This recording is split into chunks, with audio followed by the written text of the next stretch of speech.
এরপরে আরেকটা প্রসঙ্গে যেতে যাচ্ছি এইটারই যে অর্থনৈতিক এবং রাজনৈতিক যে সাইডটা আমরা কিছুটা বোঝার চেষ্টা করলাম এখন পর্যন্ত, যে গুজব বা ডিসইনফরমেশন কি এবং এটা কেন ছড়াচ্ছে বাংলাদেশের প্রেক্ষাপটে, এবং সেই জায়গা থেকে আমরা ডিজিটাল সাইডটাও আলোচনা করলাম। তো এখন যেমন আমাদের প্রশ্ন হতে পারে যে আপনার একটা ছড়ানো গুজব, একটা লাইক, একটা শেয়ার থেকে কিভাবে আসলে আপনি খুবই কমনলি দেখবেন যে অনেকেই তাদের ভিডিওতে বলছে একটি লাইকের মাধ্যমে আপনি পাল্টে ফেলতে পারেন অনেক কিছু, একজনের জীবন, বা একটা শেয়ার করার মাধ্যমে আপনি অন্য অনেককে হেল্প করতে পারেন। সেই লাইক বা শেয়ার থেকে আপনি যে উদ্দেশ্য নিয়ে শেয়ার করছেন, সেটার চাইতে মূলত যিনি আপনাকে বলছেন এই লাইক বা শেয়ারটি করতে, তার কিন্তু একটা অর্থনৈতিক এখানে একটা গেইন আছে, সে কিন্তু অর্থনৈতিকভাবে এখান থেকে লাভবান হচ্ছে। যে আপনি যখন এই ভিডিওটা শেয়ার করতেছেন, এটা রিচ বাড়তেছে, ভিউ বাড়তেছে, আপনার এইটা লাইকের কারণে রিচ ভিউ বাড়তেছে। সো এটা থেকে কিন্তু মূলত ওই ব্যক্তি কিন্তু ব্যক্তি পর্যায়ে লাভবান হচ্ছে। এবং এটা যে সবসময় খারাপ আমি সেটাও বলবো না। আমরা অনেক সময় দেখি যে হচ্ছে একজন মানুষের আসলে সাহায্য দরকার, এই ধরনের লাইক শেয়ারের মাধ্যমে তার কাছে হয়তো সাহায্য পৌঁছাচ্ছে। আমরা কোথাও দেখি যে অমুক একটা মাদ্রাসাতে সাহায্য প্রয়োজন, একটা কবরস্থান, একটা মসজিদ বা একটা স্কুলে সাহায্য প্রয়োজন। দেখা যাচ্ছে মানুষ অনেক সময় এই ধরনের ক্যাম্পেইনগুলোতে ফান্ড করে, সাহায্য করে। বাট আমরা ওই সাইডটা যদি, এটা খুব অল্প ক্ষেত্রেই হয় এটা, এর বাইরে বেশিরভাগ ক্ষেত্রেই কিন্তু এটা নেগেটিভলি ইউজ হচ্ছে, যে আরেকজন আপনাকে ম্যানিপুলেট করে সেখান থেকে আপনার তার ভিউ রিচ বাড়ানোর বিজনেস করতেছেন। তো আমরা এখানে দেখেছি এরকম যে অন্তত 30% বাংলা মিসইনফরমেশন ভিডিওতে নামি দামি মানে ব্র্যান্ডের বিজ্ঞাপন থাকে। সো এটা কিন্তু দেখেন, এটা কিন্তু আবার অ্যাকচুয়াল মনিটাইজেশন, সে কিন্তু আসলে টাকা পাচ্ছে, একটা কোম্পানি তাকে প্রমোট করার জন্য টাকা দিচ্ছে, হয়তো ওই ধরনের অপতথ্য ছড়ানোর জন্য দিচ্ছে না, কিন্তু ওই ধরনের অপতথ্য ছড়ানোর ভিডিওতেও এটা চলে আসতেছে। তো তার মানে সে কিন্তু এটা থেকে বেনিফিশিয়ারি। আবার আরেকটা জিনিস দেখতেছি যে বুম জার্নালিজম বলে একটা ইয়ে আছে, যেটাকে হচ্ছে বলা যায় যে সংবাদের একটা খবর সত্য হওয়ার চাইতে ভাইরাল হওয়া এবং কত দ্রুত সেটা ছড়ায় সেটা হচ্ছে বেশি গুরুত্ব বেশি।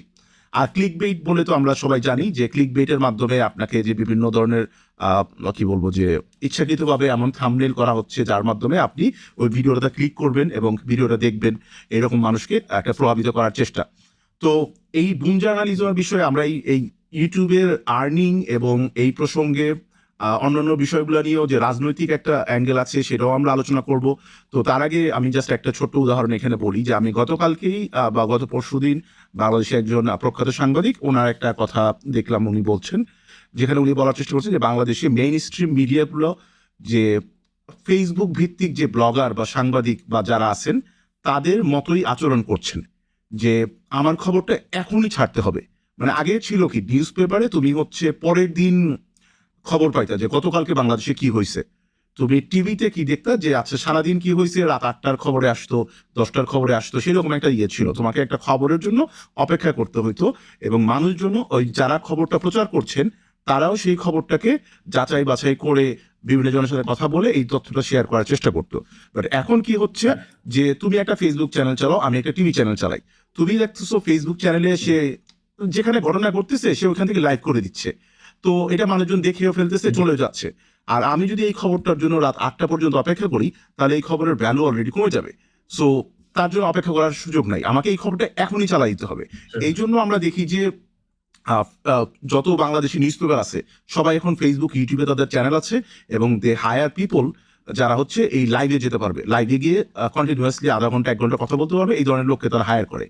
সো এই পুরো ব্যাপারটাতে ওই যে সাংবাদিক বললাম, ওনার যে উদাহরণটা বলছিলাম, উনি মূলত বলার চেষ্টা করলেন যে সংবাদপত্রগুলো এখন বা টিভি চ্যানেলগুলো এখন ফেসবুক ভিত্তিক যে ব্লগার বা কন্টেন্ট যারা বানায়, নট নিউজ, যারা কন্টেন্ট বানাচ্ছে তাদের মতো আচরণ করছে। মানে তুমি যদি আজকে প্রথম আলোতে যাও, কালের কণ্ঠে যাও, ইত্তেফাকে যাও, বা এনটিভি, এটিএন বা হচ্ছে চ্যানেল আইতে যাও, they are not making news anymore, they are making contents. তারা এই নিউজ অ্যানালাইসিস, ইনভেস্টিগেশন কিছুই নাই, সবকিছু হচ্ছে কন্টেন্ট নির্ভর, যে click bait, click bait, click bait. আপনি যে 10টি কারণে আপনি এটা হবে, অমুকের কি বলবো যে নাক ফুটা হয়ে গেছে, আরে অমুক একজন অভিনেতা, এত বড় অভিনেতা, ওনার নাক ফুটা হয়ে গেছে মানে কি কি বলে? তো আমি তখন গিয়ে দেখি যে উনি নাক ফুটা করে নাকে একটা ওই যে নোলক পড়ছেন বা কিছু একটা পড়ছেন, ওনার তো জিহ্বা কেটে ফেলছে। তো উনি ওই যে জিব্বার মধ্যে ফুটা করে একটা ইয়ে লাগাইছেন, একটা রিং পরছেন, মানে খবরগুলোকে এমন ভাবে প্রকাশ করা হচ্ছে যাতে করে তুমি ক্লিক করতে রাজি হও। তো এই ব্যাপারগুলো থেকে যদি তোমার কোনো ইনপুট, আমরা তোমার বিশ্লেষণের সাইডটা যদি শুনি একটু শর্ট করে। এখনকার নিউজ চলে they follow four principles for the news. যে আগে পোস্ট করবে সে বেশি ভিউ পাবে, আচ্ছা আচ্ছা, বেশি শেয়ার পাবে এবং সে বেশি এঙ্গেজমেন্ট পাবে। দ্যাট মিন্স হচ্ছে all basically goes to like making, তুমি আগে ভাইরাল, আগে রিচ, আগে বেশি হলে তোমার টাকা বেশি পাওয়া, এইটাই হচ্ছে। হ্যাঁ, এবং এর বাইরে সরি বলো। মানুষের একটা ব্রেকিং নিউজ একটা অ্যাডিকশন তৈরি হয়েছে, যে হলে মানুষের জন্য এখন for some reason breaking news খুবই আসক্ত। ক্যান বি এনিথিং, কোনো একটা ট্র্যাজেডি, অ্যাক্সিডেন্ট বা দুর্ঘটনা, ন্যাশনালি একটা বড় ইম্পর্টেন্ট ইস্যু। হ্যাঁ, that used to be breaking news, but এখন বাংলাদেশ ওয়ার্ল্ড ওয়াইড সবাই একটা এরকম ভাবে কোন একটা নিউজ বা এনি নিউজ তারা ব্রেকিং হিসেবে দেখছে। So that's a new kind of addiction. তো এর পাশাপাশি যদি তুমি যদি ভূ রাজনৈতিক ব্যাপারগুলো আমাদেরকে একটু ব্যাখ্যা করতো, যে আমরা তো একটা অর্থনৈতিক সোশ্যাল মিডিয়ার সাইডও করতেছি, এর পাশাপাশি কিন্তু এই প্রপাগান্ডা, এখানে কিন্তু geopolitics it plays a big role in in spread of গুজব এন্ড আদার থিংস। সো এই জিও পলিটিক্যাল সাইডটা নিয়ে যদি একটু আমাদেরকে বলতো বা দর্শকদের সাথে শেয়ার করতো, যে আসলে এই ব্যাপারটাকে কিভাবে দেখো, কিভাবে ছড়ায়। জিও পলিটিক্যাল সাইডে এমনিতে মানে সব দেখা গেছে যে মানে ফার্স্টে পপুলার হয়েছে যখন ক্যামব্রিজ অ্যানালিটিকা আর এগুলোর অনেক নাম আসছে, তারপরে হলে গিয়ে ইলেকশনের মধ্যে যে ইন্টারভিউ করা যায়, এগুলো হলে গিয়ে দেখা গেছে যে তারা বিভিন্ন মানে অন্যান্য দেশ থেকে, ধরেন এখন মাদাগাস্কারে ইলেকশন হচ্ছে, বাংলাদেশ থেকে আমরা সেটা প্রভাবিত করতে পারবো। হ্যাঁ, বাংলাদেশ থেকে তারা হায়ার করতেছে, সেই ভিয়েতনাম বা ইয়েতে ওখান থেকে লোকজন হায়ার করতেছে, ওখান থেকে তারা অনেক পেজ রান করতেছে, পেজের মধ্যে ইচ্ছা মতো তারা বিভিন্ন ধরনের তথ্য দিয়ে ওই মাদাগাস্কারের ইলেকশনের ওইভাবে প্রভাবিত করতেছে, তাদেরকে ওইভাবেই হায়ার করতেছে। তো দেখা যাচ্ছে যে ওইভাবে তো কোনো রেস্ট্রিকশন বা লিমিট নেই যে ওদেরকে কিভাবে পোস্ট করতে হবে, না করতে হবে। আর আমরা আমাদের এই 2026 ইলেকশনেও দেখেছি যে we were most of us, যে ইলেকশন ডে যে রেজাল্ট, নির্বাচনের যে রেজাল্ট নিয়ে যে বাংলাদেশে যে ড্রামা হইলো, সবাই হলে ইনফরমেশন নেওয়া শুরু করছে সোশ্যাল মিডিয়া থেকে। তো দেখা গেছে যে আমি এবং সেই খবরগুলো কিন্তু প্রতিনিয়ত চেঞ্জ হচ্ছিল, মানে হচ্ছে সবাই বলতেছে যে যেমন বলতেছে যে মির্জা জিতে গেছে, এই মুহূর্তে আধা ঘন্টা পরেই আরেকটা নিউজ হচ্ছে, বলতেছে যে আহমেদ জিতে গেছে, আবার আধা ঘন্টা পরে বলতেছে যে অন্য আরেকজন XY জিতে গেছেন। এই যে ড্রামা, হ্যাঁ হ্যাঁ এটা চলতেছিল। তো আবার নির্বাচনের প্রভাব করার, যেমন তুমি যে উদাহরণটা দিলে, আমি ওখানে যদি আরেকটু অ্যাড করি, যেমন এই যে বট অ্যাকাউন্ট, যে আমরা নির্বাচনের সময় দেখতেছিলাম যে বিভিন্ন ফেসবুক পোস্ট, ভিডিও, এগুলোতে হিউজ অ্যামাউন্টের লাইকস, ভিউজ, কমেন্টস, এবং এগুলো যখন অ্যানালাইসিস করা হয় দেখা যায় যে এর একটা বড় অংশ হয়তো যে থাইল্যান্ডের নাম, ভিয়েতনামের নাম, এগুলো আসলে পুরোপুরি একটা বট। এবং আমি এমনও তথ্য দেখছি, এমন রিপোর্ট দেখছি যেখানে তুমি হয়তো 1000 টাকায় তুমি 5000 লাইক পেতে পারো, ইভেন 50 টাকায় হচ্ছে তুমি 2000 লাইক বা ভিউজ আনতে পারো। এই ঘটনাগুলো তো আমরা দেখি, এবং এর ফলে যেটা হয় যে তুমি একটা পোস্টে যত বেশি ভিউজ হয়, লাইক হয়, সেটা হচ্ছে অন্য আরো বেশি মানুষের নিউজ ফিডে আসার সম্ভাবনা বেড়ে যায়। তো তখন কিন্তু ওইটা মানুষ হচ্ছে আস্তে আস্তে বিশ্বাস করা শুরু করে। এইটার যে রাজনৈতিক যে একটা প্রভাব, সেটা আমরা দেখি আর কি এইভাবে।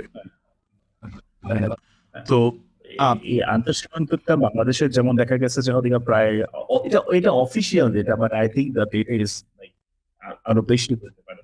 তো প্রায় 155টি মিসইনফরমেশন ক্যাম্পেইন চালাইছে বাংলাদেশে, ভারতীয় থেকে আসছে।